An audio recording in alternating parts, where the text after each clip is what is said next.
why you do a video. Birds. Hey, boy. Yeah, I'm on.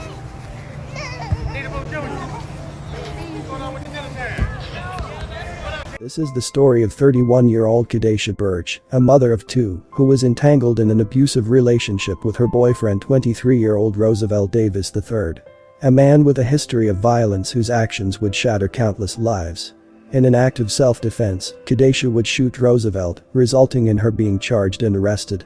Days after her release on bail, Roosevelt would rob a bank to buy guns, which he would use to break into Kadesha's home, kill her, and shoot her mother. What could drive someone to such unthinkable extremes? How did the system fail Kadesha so bad? How does a mother who gave her all to protect her children end up as the victim of a harrowing betrayal? Welcome to Viral Crimes. Subscribe and hit the bell icon for more stories. This story takes us to Springfield, Kentucky, a close-knit city nestled in Washington County. With a population of about 12,000, Springfield is known for its tranquil rural charm and its strong sense of community. The city, surrounded by rolling hills and historic landmarks, offers a peaceful backdrop that was forever shaken by the tragic events surrounding this story. Kadesha Andrea Birch was a 31-year-old mother who was born and raised in Springfield. She was a proud mother of two sons, 8-year-old Cashon Birch and 2-year-old Cavian Markel Birch. Her children were the light of her life, and she devoted herself entirely to their well-being and happiness. Kadesha Birch had a tumultuous relationship with 23-year-old Roosevelt Davis III, the man accused of taking her life. Daddy. Fuck me, daddy. Thanks, baby. The two shared a deeply entangled history, including domestic violence and legal disputes, which culminated in a fatal confrontation. Roosevelt, a 23-year-old Milwaukee man, was the father of one of Kadesha's sons and her common-law husband, though that status is not legally recognized in Kentucky or Wisconsin. Their relationship was marred by episodes of abuse and conflict.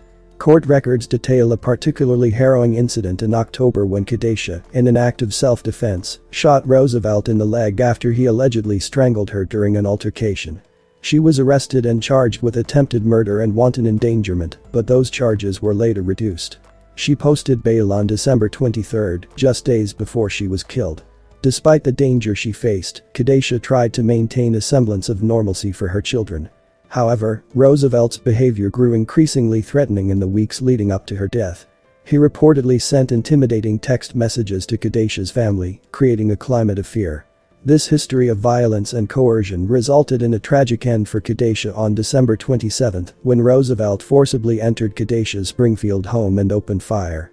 On December 27, 2024, at approximately 12:20 a.m., Kentucky State Police received a 911 call reporting a shooting at a residence on Claybrook Avenue in Springfield, Kentucky. When officers arrived, they discovered a horrifying scene. Kadesha Birch was dead, and her mother, 52-year-old Frances Campbell, had been shot in the face. Frances was immediately rushed to the University of Kentucky Chandler Hospital in Lexington for treatment and miraculously survived her injuries. The assailant was identified as Roosevelt Davis III. Roosevelt had earlier robbed a bank in Milwaukee on Christmas Day to fund his heinous plan. According to his own confession, Roosevelt used the stolen money to purchase two firearms in camouflage attire, preparing for what he would later describe as his deliberate mission to kill Kadesha and her mother. Afterwards, he drove over 500 miles to Springfield, Kentucky. According to Roosevelt's own confession, he forcibly entered a home on Claybrook Avenue in the early hours of December 27, 2024. Using his shoulder, he broke through a side door, armed and ready. Once inside, he fired approximately 10 rounds, striking both Kadesha and her mother Frances. Fortunately, Frances survived and later provided key testimony about the attack. In the hours following the shooting, Roosevelt fled the scene. However, his escape was short-lived. At around 3 a.m., just under 3 hours after the murders, a Shelbyville police officer stopped Roosevelt for speeding on Interstate 64 near the Simpsonville exit.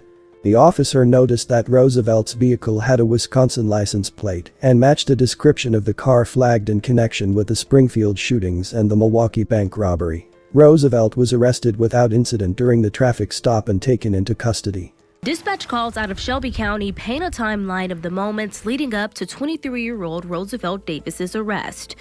He's accused of burglarizing a bank in Wisconsin, then driving to Washington County, Kentucky to kill 2 women. We got a notification from Springfield. He was just involved as a suspect on a homicide.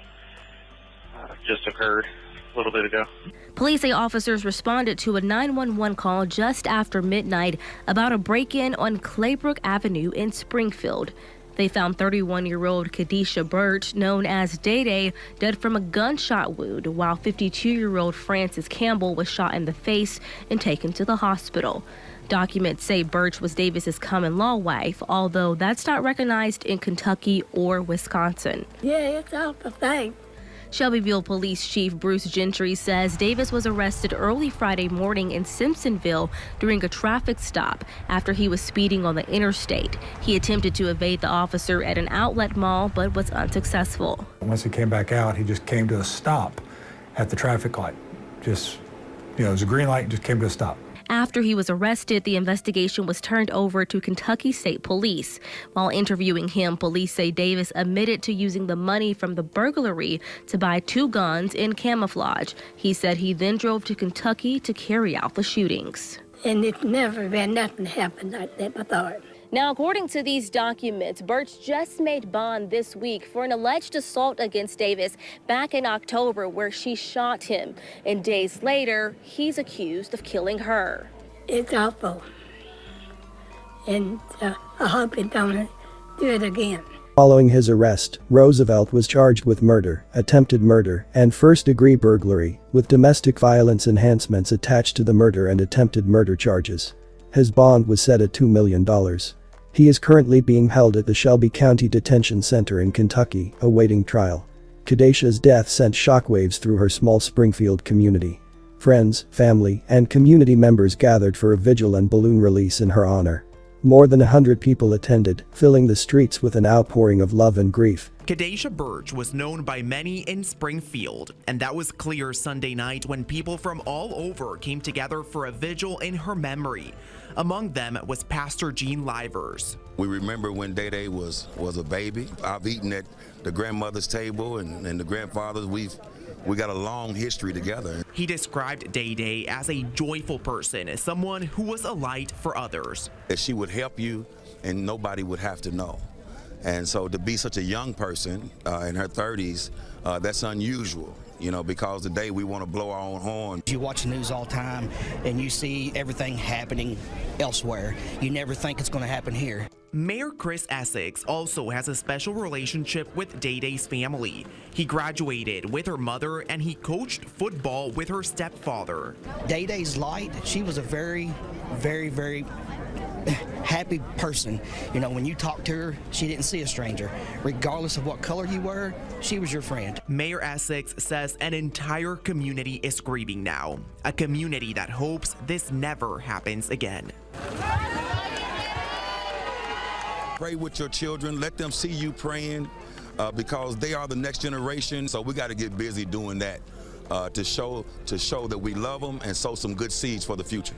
The tragedy also reignited conversations about domestic violence and the need for more robust support systems for survivors.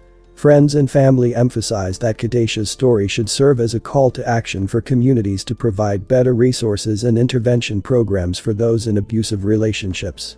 Kadisha's sons, now left without their mother, have become the focus of the community's support efforts.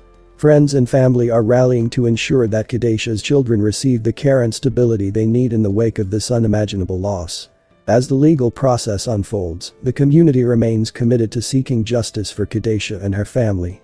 Roosevelt's trial will undoubtedly be closely followed, with prosecutors likely to emphasize the premeditated nature of the crime and the long history of abuse leading up to the fatal attack. It's sad to think that Kadisha's first attempt at defending herself against her abuser ended with her being arrested and placed in jail. What happened to Kadisha Birch was a preventable tragedy. Enhanced awareness and early intervention programs might have interrupted the escalating cycle of violence before it reached its devastating conclusion. Society must prioritize creating systems that empower survivors to break free from abusive relationships without fear of retaliation. My condolences to Kadisha's friends and loved ones. May you continue to heal and one day find peace. Thanks for watching and I will see you in the next video.